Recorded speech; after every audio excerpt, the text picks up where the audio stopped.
I never expected a simple shopping trip to TJ Maxx to upend my entire life. But there I was, heart pounding in the dimly lit fitting room, as the employee, his name tag read Alex, leaned in closer than any stranger should, his voice a urgent whisper. "You need to know this before you leave."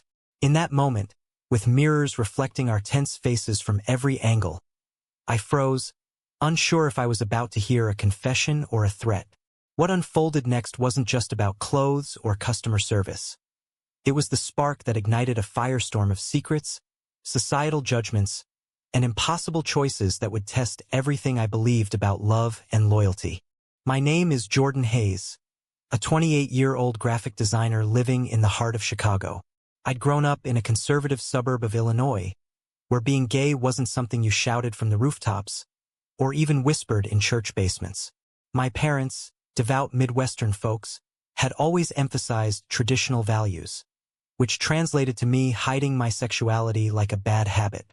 I come out to a few close friends in college, but to my family, not a chance. They still asked about girlfriends at every holiday dinner, and I dodged with vague excuses about work being too busy. That day, I was at TJ Maxx hunting for a new suit. Nothing fancy, just something sharp for a job interview at a bigger design firm. The store was crowded with post-work shoppers, racks overflowing with discounted designer knockoffs, and the air thick with that mix of perfume samples and fresh fabric. As I grabbed a few options and headed to the fitting rooms, I noticed him. Alex, probably mid-20s, with tousled brown hair, sharp cheekbones, and eyes that seemed to scan the room with quiet intensity. He was restocking shelves nearby, his uniform polo shirt hugging his frame just enough to hint at an athletic build from weekend hikes or gym sessions. I wasn't there to flirt. I was focused on acing that interview. But when I emerged from the stall in an ill-fitting blazer, struggling with the buttons, Alex appeared like he'd been waiting. "Need a hand?" he asked, his tone professional yet laced with something warmer. I nodded, and he adjusted the collar with practiced ease, his fingers brushing my neck accidentally, or so I thought. "Looks good on you," he said, stepping back. "But try the gray one. It'll bring out your eyes." It was innocuous at first, just helpful service. But as I tried on more items, he lingered, offering opinions that felt oddly personal. "You've got that creative vibe," he commented once, eyeing a patterned shirt. "Artist type." I laughed it off, mentioning my design job, and he shared that he was studying photography part-time while working retail to pay bills. We chatted about Chicago's art scene, the murals in Wicker Park, the hidden galleries downtown, and for a moment, it felt like a genuine connection in the midst of fluorescent-lit chaos. Then, as I was about to wrap up, he glanced around nervously and motioned me back into the fitting room.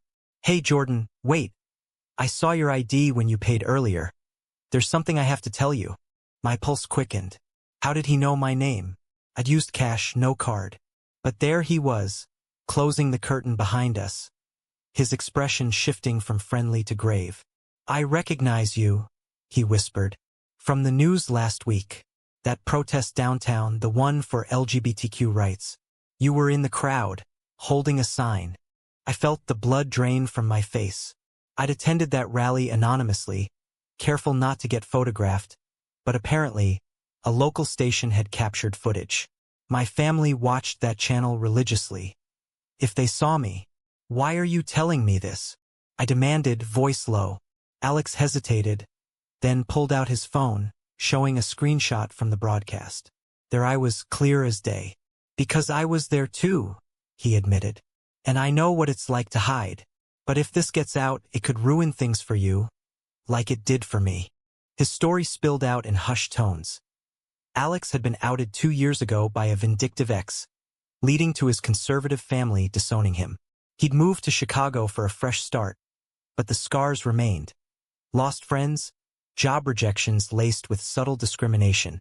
"I saw your face and knew that fear," he said. "Thought you should know before it bites you." It was a risky move, cornering a customer like that, but his intent seemed pure. A warning from one hidden soul to another. Yet, as I left the store, suit in hand, I couldn't shake the unease. Was this empathy or something more calculated? That night, replaying the encounter, I searched online and found the clip.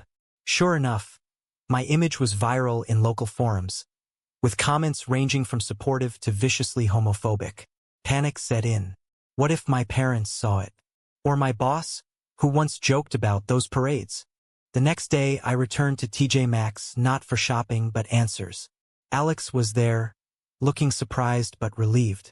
We exchanged numbers under the guise of discussing photography tips, but it quickly evolved into late-night texts about shared struggles. He opened up about his family's rejection, how his father, a small-town pastor, had called him lost and cut off contact. I shared my own fears. A sister who might understand, but parents who'd see it as a betrayal of their upbringing. Our conversations built a bridge over isolation, turning strangers into confidants. But society loomed large. In a city as progressive as Chicago, pockets of intolerance persisted, from workplace whispers to online trolls. One evening, over coffee at a quiet cafe, Alex leaned in. What if we didn't have to hide anymore? It was the first hint of romance, subtle yet electric, challenging my carefully constructed walls. As weeks passed, our bond deepened amid escalating tensions. My job interview went well, but a coworker spotted me with Alex at a Pride event preview. Nothing overt, just grabbing flyers. Rumors started. Jordan's got a new friend. I brushed them off, but inside, doubt festered. Was pursuing this worth the risk? Alex faced his own conflicts.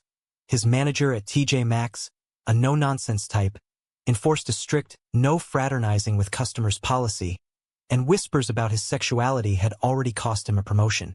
One heated argument arose when he suggested I come out to my family. Hiding eats you alive, Jordan. I snapped back. Easy for you to say, you're already alone. It stung, highlighting our differing paths. His forced exposure versus my voluntary secrecy. Yet moments of tenderness pulled us back. A walk along Lake Michigan, hands brushing accidentally, sharing dreams of a life without masks. But controversy brewed when Alex posted a subtle photo online of 2 coffee cups at our cafe spot, with a caption about finding unexpected allies. Friends connected the dots, and soon, my phone buzzed with questions. One from my sister. Who's the guy? I lied, but guilt gnawed. Society's gaze intensified. A local blog picked up on the rally footage, labeling participants as agitators, sparking debates on social media about pushing agendas in conservative families. Our story became a microcosm of broader clashes: personal freedom versus familial duty, love versus legacy. The turning point came during a family visit back to the suburbs. My parents' home, with its picket fence and Bible on the coffee table, felt like a time capsule of denial. Over dinner, my father grumbled about those city protests disrupting traffic, his eyes narrowing as if sensing my secret. I changed the subject, but later, alone in my old room, I scrolled through texts from Alex. Miss you. Stay true to yourself. It was encouragement, but it fueled my inner turmoil. Returning to Chicago, I confronted him. This is getting complicated. What if my family finds out? Alex's response was raw. Then you fight for us. Or is this just a fling to you? Our first real fight erupted in his tiny apartment above a noisy bar. He'd invited me over for a home-cooked meal, pasta with sauce from his grandmother's recipe, a remnant of the family he'd lost. But as we ate, he pushed, I saw your sister's post online. She's pro-LGBTQ. Why not tell her? I exploded. Because it's not that simple. My parents raised us in a world where this is wrong. Coming out could shatter everything. Alex countered, tears in his eyes. And staying hidden shatters you. I did this alone. Don't make me watch you suffer. The argument escalated, voices raised over clinking dishes, until I stormed out, slamming the door. That night, walking the cold streets, I questioned if love was worth this pain. Reconciliation came slowly. A week of silence broken by his apology text. I pushed too hard. Let's talk. We met at Grant Park, amid joggers and tourists, where he admitted his fears. Losing my family made me desperate for connection. But I don't want to force you. I shared mine. I'm scared of rejection, but more of regretting not trying. We hugged, a tentative step toward understanding, but external pressures mounted. At work, my boss pulled me aside. Heard some chatter. Keep personal life out of the office. It was veiled, but the implication clear. My lifestyle could jeopardize promotions in our corporate culture, still rife with subtle biases despite diversity posters. Society's conflicts amplified our personal ones. A viral thread on social media debated outing in conservative families. Some called it liberation, others invasion. Alex and I discussed it endlessly. Was his initial warning in the fitting room an act of kindness or overstep? It sparked our own debate. You invaded my privacy, I accused once. I saved you from blind exposure, he retorted. These clashes, laced with emotion, drew us closer, forcing growth. But controversy peaked when Alex's ex resurfaced, messaging me anonymously. He's not who you think. He outed himself for attention. It was a lie, but it sowed doubt, echoing societal tropes of dramatic gays seeking spotlight. Navigating this, we attended a support group for LGBTQ individuals from conservative backgrounds. Stories shared their mirrored ours. Disownments, reconciliations, heartbreaks. One man spoke of losing his job after being outed. Another of mending family ties through patience. It humanized our struggles but also highlighted divides. Some advocated radical visibility, others quiet assimilation. Alex leaned toward the former, I the latter, creating friction. Why fight the system when you can blend in? I asked. Because blending erases us, he replied passionately. Our romance blossomed amid chaos. Stolen moments. Picnics in Lincoln Park, where we'd laugh about Maxx mishaps. Quiet evenings watching indie films critiquing societal norms. But a major conflict arose during Pride Month.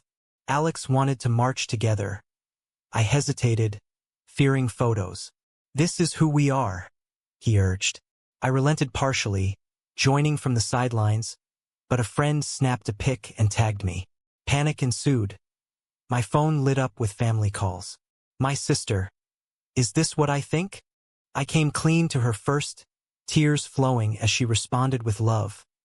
I've suspected. I support you. It was a breakthrough, but my parents remained in the dark. The ripple effects were profound. Alex's job suffered. His manager, overhearing gossip, reduced his hours, citing distractions. He fought back, filing a complaint, but it exposed him further. This is discrimination, he fumed. I supported him, but internally wrestled. Was our relationship fueling his hardships? Societal debates raged online. Articles on retail worker rights intersecting with LGBTQ issues, sparking arguments about special treatment versus equality. One op-ed claimed such stories exaggerate victimhood. Replies defended lived experiences. As summer faded, our bond tested by these storms, a pivotal choice loomed. Alex received a photography internship in New York, a dream opportunity, but it meant relocation. Come with me, he pleaded. Start fresh. I wavered. Leave my job, family? Crystallized our conflicts, his boldness versus my caution. In a tearful conversation at our cafe spot, I confessed, I love you, but I'm not ready. He nodded, hurt but understanding. Then maybe we need space. The separation hit hard. Days blurred into lonely routines. Work, home, avoiding Maxx. But reflection bred clarity. I researched coming out stories, finding solace in narratives of resilience. One evening, inspired, I called my parents. We need to talk, I said, heart racing. The conversation with my parents unfolded like a slow-motion crash. We sat in their living room, the same floral sofa from my childhood. As I stammered out the truth, I'm gay, and I've been seeing someone. My mother's eyes widened, hand clutching her necklace. My father stared at the floor, silent. How long? She asked finally. Years, I admitted. The floodgates opened, questions about influences, tears over what we did wrong. My father invoked scripture. The Bible says, but I pushed back gently. It's who I am, not a choice. The evening ended in strained hugs, promises to process, but no outright rejection. It was progress fragile as glass. News traveled fast. My sister rallied support, but extended family gossiped. Poor Jordan, confused by city life. Societal echoes amplified. Conservative radio shows decrying moral decay, while progressive podcasts celebrated personal truths. I reached out to Alex, sharing the milestone. Told them, wish you were here. His response, proud of you, miss us. It rekindled hope, but distance lingered. Back in Chicago, I dove into advocacy, volunteering at the support group. Stories there fueled my growth. A trans teen disowned, finding chosen family. A bisexual woman navigating biphobia. It highlighted intersections, class, race, religion, complicating LGBTQ experiences. Alex, from New York, updated me on his internship. Thriving, but lonely. Our calls evolved from awkward to intimate, dissecting choices. Was outing myself worth it? He pondered. Absolutely, I encouraged, realizing my own shift. But controversy struck again. A local news segment revisited the rally footage, interviewing participants. Somehow, they contacted me. Share your story? I declined, but Alex encouraged. Visibility matters. Debating it, we clashed over video call. Easy for you in liberal New York, I said. Chicago's changing too, he countered. The argument unearthed deeper issues, his optimism versus my realism. Society's not ready, I insisted. We make it ready, he fired back. Reuniting seemed impossible until fate intervened. Alex visited for a photography exhibit, staying at my place. Tension crackled. Shared meals, lingering glances. Over wine, he confessed. I pushed you away by rushing. I admitted. I held back out of fear. We reconciled, vowing patience. But external drama intruded. His ex, jealous of our reconnection, leaked old messages online, twisting them into manipulation claims. Social media erupted. Accusations of Alex being predatory in the fitting room encounter. Comments debated, creepy or caring? It mirrored broader discussions on consent in queer spaces, where intentions blur. Defending him, I posted a statement. It was kindness. Backlash ensued.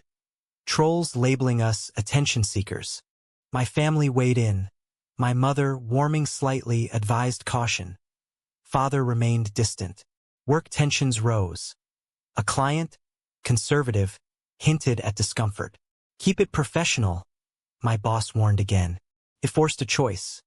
Suppress or stand firm. Amid this, our love deepened through vulnerability. Alex shared childhood memories. Bullying for acting girly. Finding solace in art. I opened about suppressed crushes, the weight of pretense. These exchanges built empathy, but societal rifts persisted. A heated panel on TV discussed gay agendas in retail, using anonymized stories like ours as fodder. Pro, empathy saves lives. Con, boundaries matter. It sparked our own reflection. Was Alex's action in the fitting room ethical? As autumn leaves fell, a major conflict arose. Alex's internship offered permanence, but he hesitated. Without you, it's empty. I applied for remote design gigs in New York, testing waters. My parents invited us for Thanksgiving, a tentative olive branch. Bring your friend, my mother said awkwardly. Excitement mixed with dread. Would acceptance hold? The dinner was a minefield. Alex charmed with stories, but my father grilled. What about family values? Alex responded thoughtfully. Love is a value. Tensions peaked when politics arose, election fallout dividing the table. My uncle ranted against woke culture. Alex countered calmly, defending rights. I mediated, heart pounding. By night's end, no explosions, but undercurrents simmered. My father pulled me aside. He's nice, but this changes everything. Returning to Chicago, we processed progress yet incomplete. Alex's ex escalated, filing a baseless harassment claim against him at Maxx corporate. It threatened his career, forcing legal consultations. "This is retaliation," he seethed. Supporting him, I testified to his character, but it exposed our relationship further. Media snippets sensationalized. Fitting room drama sparks lawsuit. Debates raged online. Privacy versus accountability in queer narratives. Through it all, our choices defined us. I chose visibility, updating my socials with us together. Backlash came, but so did support, friends, colleagues rallying. Alex chose compromise, delaying New York for us. Winter brought clarity amid storms. With the lawsuit dismissed for lack of evidence, Alex breathed relief, but scars remained. "Society loves a scandal," he mused. We agreed, vowing to navigate wisely. My family thawed slowly. Phone calls with my mother discussing your partner, though my father lagged. It exemplified generational divides. Boomers clinging to norms, millennials pushing change. Our story gained quiet traction in LGBTQ circles. A blogger reached out. "Your fitting room tale inspires." We shared anonymized, emphasizing emotions over sensationalism. Responses varied. Praise for courage, criticism for romanticizing intrusion. It fueled debates on ethical boundaries in coming-out stories. When does help cross into presumption? Personally, we faced a crossroads. Alex's New York offer loomed. I secured a freelance gig allowing relocation. "Let's do this," I said one snowy evening. As we walked hand in hand through Millennium Park, he grinned. Together, our embrace sealed it, but doubts whispered. Was uprooting worth it? Packing triggered reflections. Sorting old photos, family holidays, solo travels. I confronted losses, strained ties, but gained authenticity. Alex shared similar. Mementos from his past, symbols of resilience. Moving day arrived, chaotic boxes, goodbyes. My sister hugged us, proud. Parents called, "Be safe." It was bittersweet progress. In New York, adjustment hit hard. Bustling streets contrasted Chicago's familiarity. Alex's studio apartment felt cramped, but opportunities abounded. My designs sold to galleries, his photos exhibited. Yet, societal clashes persisted. In a diverse city, microaggressions lingered. Stares on the subway, subtle job biases. A networking event turned sour when a contact dismissed queer artists as niche. Alex defended fiercely. Talent's universal. It sparked our debate. Assimilate or advocate? A major conflict erupted during a family video call. My father, softening, asked about our life. Happy. But when Alex mentioned pride plans, tension rose. Don't parade it. I challenged. It's celebration, not shame. The call ended abruptly, highlighting ongoing rifts. Alex comforted. Change takes time, but impatience grew. How long? External drama amplified. A documentary on LGBTQ retail workers featured similar stories, interviewing Alex. He spoke candidly about the fitting room incident. It was instinct, protecting kin. Airing sparked controversy. Viewers divided on heroic versus inappropriate. Social media polls. Justified. Yes/no split evenly. Gowing discussions on queer solidarity versus personal space. Our relationship strained under spotlight. Paparazzi light attention from the doc led to doxing attempts, forcing privacy measures. Was sharing worth this? I asked. Alex. Visibility saves others. It tested loyalty. Stand together or retreat. Healing came through therapy, couple sessions unpacking traumas. Your choices define growth, the counselor said. We explored. Alex's boldness from loss, my caution from fear. Exercises built trust like sharing vulnerabilities. One night, atop our building, stars faint against city lights, we renewed commitments. Through conflicts, we choose us. Spring heralded renewal. My parents visited a milestone. Touring sites, conversations flowed. My mother bonded over Alex's cooking. Father discussed photography. Awkward moments arose, avoiding affection displays but ended positively. We're trying, my father admitted. It was victory, small yet profound. But a final twist challenged everything. Alex's ex, undeterred, spread rumors in industry circles, claiming he targets vulnerable men. It threatened his career. Galleries hesitated. Furious, we confronted legally, but emotionally, it dredged pain. Why us? I lamented. Alex, because we're visible. Debating response. Sue for defamation or ignore. We chose fight, filing countersuit, symbolizing resistance against societal sabotage. As dust settled, our story evolved. Publishing a joint essay in an LGBTQ mag, we reflected. Choices amid adversity forged strength. Responses poured. Inspiration, critique. It encapsulated our journey, from fitting room whisper to public stance. With the countersuit won, vindication tasted sweet, but lessons lingered. Society's gaze shifted. From scandal to symbol, invitations came, panels on queer ethics, where we debated, when does intervention help or harm? Audiences split, mirroring our internal evolution. Alex, once impulsive, learned nuance. I, once hidden, embraced voice. Life stabilized in New York. Careers flourished. My agency launch, Alex's solo show. Domestically, routines comforted, morning coffees, evening walks in Central Park. But memories of Chicago's TJ Maxx grounded us. That pivotal encounter, spark of connection amid racks of forgotten fashion. Family ties strengthened. Holidays included Alex. My father, in a quiet moment, apologized. I was wrong. Healed wounds, proving change possible. Yet, broader conflicts endured, legislative battles over rights, reminding vigilance. Our love, tempered by trials, endured. Anniversaries celebrated milestones. First meeting, first fight, first, I love you. Each choice to connect, confront, commit wove our tapestry.